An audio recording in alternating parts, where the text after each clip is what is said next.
Īsākās ziņas no krīzes punktiem. Pēdējo stundu stingzinošākie jaunumi. Šis notikums mainās ik minūti. Mēs rādām, lai tas vairāk nenotiktu. Hei, mīļie skatītāji! Esiet sveicināti Lielās Franču revolūcijas speciāla izlaidumā. Šodien mēs atskatīsimies uz Lielās Franču revolūcijas notikumiem pagātnē. Ar jums kopā Mārs Grigals un Maija Rozīte. Revolūcijas cēloni bija vāja ekonomiskā sistēma, neapmierinātība ar absolūto monarhiju, tiekšanās pēc republikānismu, lielākas brīvības, apgaismība vidēja izplatīšanās, pārtikas trūkums pirms revolūcijas mēnešos, augsts bezdarba līmenis un augsts maizes cenas, kā arī neapmierinātība ar reliģisko neapmierinātību. Tika izdot un plaši izplatīti dažādi politiskie materiāli, brošūras, pamfleti un afišas. Šajos izdevumos, pielāgojoties vispārējās apgaismības idejai, tā brīža politiskajiem stāvoklim tika formulēta buržuāzijas programma, pilsoņu vienlīdzība, tiesības uz brīvību, monarhijas ierobežošana ar pārstāvniecības iestādēm. 1789. gada 5. maijā tika sasaukt ģenerālštata sapulce. Mužniecības pārstāv par šādu trešās kārtas deputātu rīcību iesniedz karalim protestu. 23. jūnijā Luijs 16. paziņoja, ka atceļ trešās kārtas lēmumu un noteica, ka feodālā un senjorā īpašuma jautājumi, kā arī privileģēto kārtu tiesības un priekšrocības. 1789. gada 14. jūlijā notika Bastīlijas ieņemšana.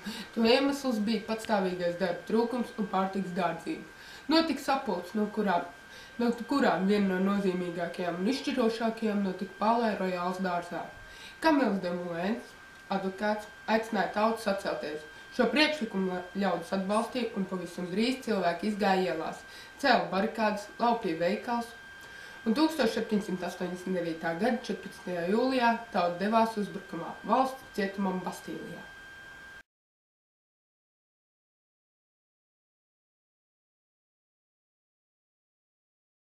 Būsim par brālību! Būsim par brālību! Būsim par vienlīdzību! Būsim par vienlīdzību! Būsim par brīvību! Būsim par brīvību! Ieņem Bastīliju! Skrienam! Beigšos. 1789. gada 26. augustā tika pieņemta cilvēku un pilsoņu tiesību deklarācija. Deklarācijas pamatidejas bija ietvertas revolūcijas lozungā – brīvība, vienlīdzība un brālība. 1792. gada 21. septembrī notika Francijas pasludināšana par republiku. Nacionālais konvents iesāka darbu ar oficiālā monarhijas likvidēšanu. 1791. gada 21. septembris tika pasludināts par jaunas ēras sākumu Francijas dzīvē. 1793. līdz 1974. gads Jakobiņu diktatūra. Situācija valstī pēc Francijas pasludināšanas par republiku veidojās sarežģīti. Stingri viedokļu trūkuma dēļ bezpartijiskie dēvēja par purvu. Jakobiņa radikālākā daļa kopā ar citiem radikāli noskaņotiem apvienojās un to sāk dēvēt par kalnu. Pēc deputātu vietām parlamenta sēžu zālē augstākajās rindās. Jakobiņu labējo spārni sāk saukt par žirondistiem. Viņus dēvēja par leju, par to vietām sēžu zālē. 1799. gada 9. novembris Napoleona Bonaparte apvērsums.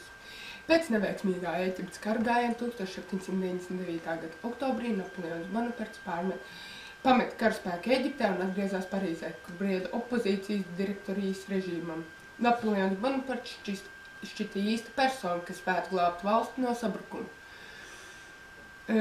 Napoleons Bonaparts vadīja ģenerālis. Es ļoti atvainojos. Apvērsumu vadīja ģenerālis Napoleons Bonaparts. Ar ieganstu, ka situācija ir nedroša, nacionālā konflikta locekļi susītīja no Parīzes. Tad tie tika. Labi, es atvainojos. Turpinājām nebūs. 1800. 1884. gada 2. decembrī Romas pāvestam klātesot Napoleons Bonapārts kronēja sev par Vācijas imperatoru un uzlika galvā imperatoras kroni arī savai sievai. Francijas vadījumu Napoleons nosauca par impēriju.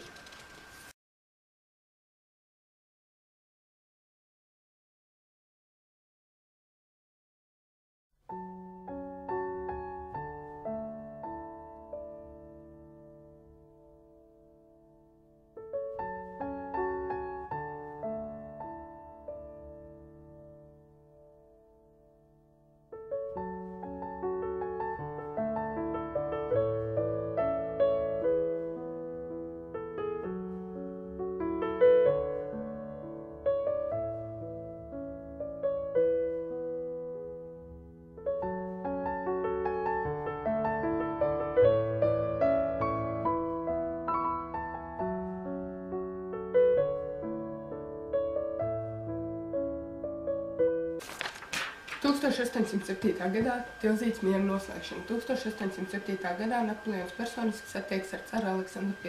Tilzītes pilsētā, kas atradās uz teritoriju toreizējās Prūsijas un Krievijas robežas. Abas puses parakstīja līgumu. Saskaņā ar karu Krievija piekrita pievienoties Francijas realizētajai Lielbritānijas kontinentālajai blokādei, atzina par likumīgiem Francijas iekrojumus un pārmaiņas Eiropā. Francija savukārt piekrita atbalstīt Krievijas uzbrukumu Zviedrijai un Turcijai. 1812. gada 24. jūnijā Napoleona karaspēks bez kāda pieteikuma pārgāja uz Krievijas robežu. 5 mēneši bija ieņemta Kurzeme. Rīgas virzienā franču karaspēks aizgāja līdz līnijai Ķekava-Olaina sloka. Galvenie Napoleona spēki turpināja virzību uz austrumiem, bet Krievu armija atkāpās dziļi zemes iekšā. Tālākie notikumi virsījās uz 1814. gada Vīnes kongresu, kas norisinājās no 1814. līdz 1815. Neveiksmes Krievijā bija trieciens Napoleona Bonapārta varai Eiropā. Eiropas zemēs sākās atbrīvošanās kari, kas ilga 2 gadus.